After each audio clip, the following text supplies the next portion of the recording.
Se você já experimentou um sonho lúcido pelo menos uma vez na sua vida, você deve saber o quanto esse fenômeno da nossa mente é interessante por ser tão real e cheio de detalhes, e às vezes tão real quanto essa realidade que a gente vive. Há um tempo atrás eu fiz um vídeo contando os inúmeros benefícios que o sonho lúcido pode proporcionar, mas será que por trás de tanta coisa boa pode existir alguma coisa que faça mal pra gente? Depois de pesquisar em alguns artigos e blogs, eu posso concluir que a quantidade de malefícios nem se compara com a enormidade de benefícios que o sonho lúcido pode trazer. E de antemão, eu posso te assegurar que nada de grave pode acontecer com você, como uma morte ou algo do tipo. Pelo menos nunca existiu prova científica de que uma pessoa morreu especificamente por causa dos sonhos. E mesmo se você morrer dentro de um sonho, na vida real não vai acontecer nada com o seu corpo físico, já que tudo o que acontece no sonho é fruto da sua imaginação. Mas enfim, indo direto ao ponto do vídeo, quais são os perigos reais de um sonho lúcido? É claro que tudo que eu falar aqui não é 100% certo para todo mundo, porque isso varia para cada organismo e pelo tipo de rotina que você tem. Primeiro, tendo mais sonhos lúcidos, você pode potencialmente ter menos qualidade de sono.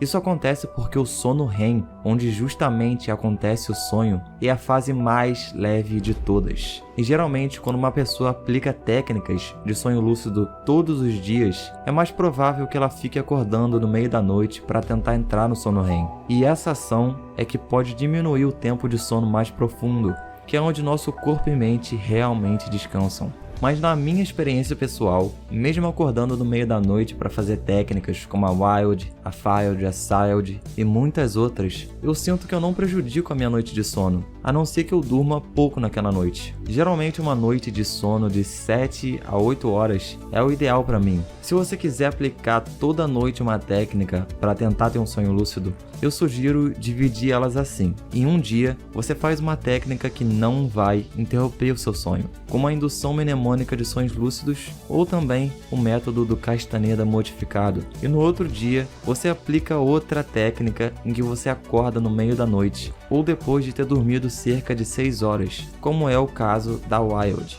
Desse jeito, eu acredito que não vai prejudicar a sua qualidade de sono, mas você pode também adaptar o que eu falei do jeito que você quiser, ou aplicar as técnicas do seu próprio jeito. O segundo problema são os pesadelos lúcidos. É raro isso acontecer.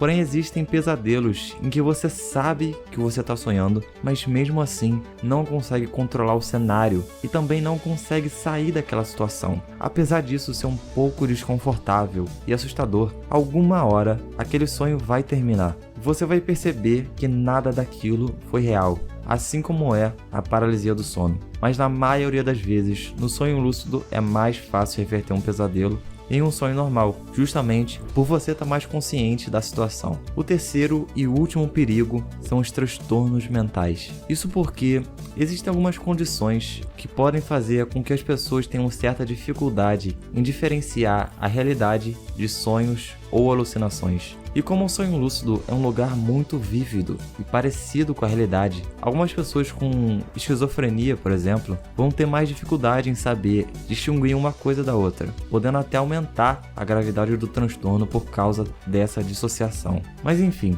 na maioria das vezes, a experiência de um sonho lúcido é bem agradável e ao mesmo tempo uma ótima ferramenta para nossa criatividade, superação de medos, solução de problemas e muitas outras coisas.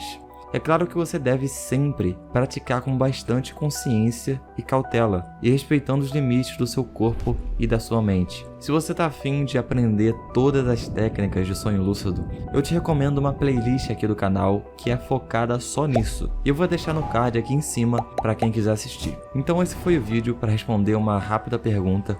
Se você tiver alguma dúvida a mais, pode perguntar aqui nos comentários que eu vou responder vocês. Não esquece de dar o like no vídeo e se inscrever no canal para que essa informação chegue a mais pessoas. Ativa as notificações no botão de sininho aí do canal para você não perder nenhum vídeo semanal que eu postar aqui. E se você quiser, fica à vontade para colocar aí no comentário alguma sugestão de vídeo, uma experiência ou alguma ideia que você teve. Então é isso, pessoal. Até o próximo vídeo e bons sonhos!